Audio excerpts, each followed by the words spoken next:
Hello, I am Bishop Earl Boyea of the Diocese of Lansing.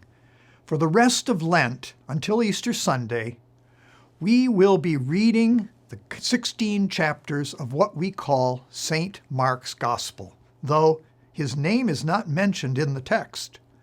From an early tradition in the Church, this Mark was the same person as the John called Mark found in the Acts of the Apostles as a co-worker of Paul, and in the first letter of Peter as Peter's colleague.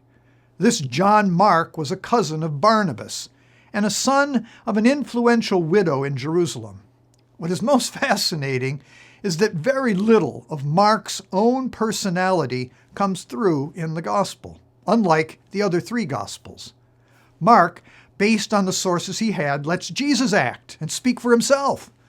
This Gospel starts with John's baptizing, Jesus' baptism, and Jesus' temptation in the desert. This starts his ministry. There's nothing about Jesus' birth or youth. Chapters 1 through 6 report his ministry in Galilee, and then in 6 to 8 in the broader area around Galilee. Chapters 8 to 10 see Jesus moving toward Jerusalem, where he exercises ministry, culminating in his death and resurrection.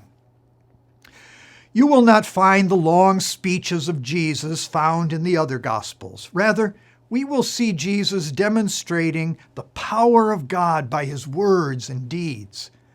There seems to be a great focus on exorcisms and miracles, especially in the presence of crowds of people. Jesus, in Mark's Gospel, promotes the kingdom of God as his mission, and Mark emphasizes that Jesus is the Son of God who announces this great news.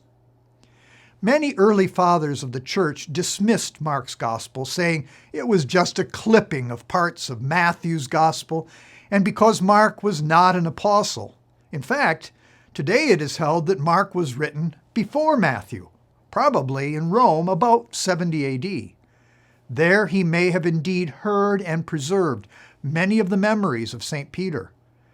Jesus' resurrection in Mark's Gospel is a bit mystifying in its simplicity. That may explain why there are seemingly later additions to his text. So, let us enjoy encountering the bare bones, as it were, about Jesus as we read these 16 chapters, which will take us to Easter Sunday on April 4th, 2021.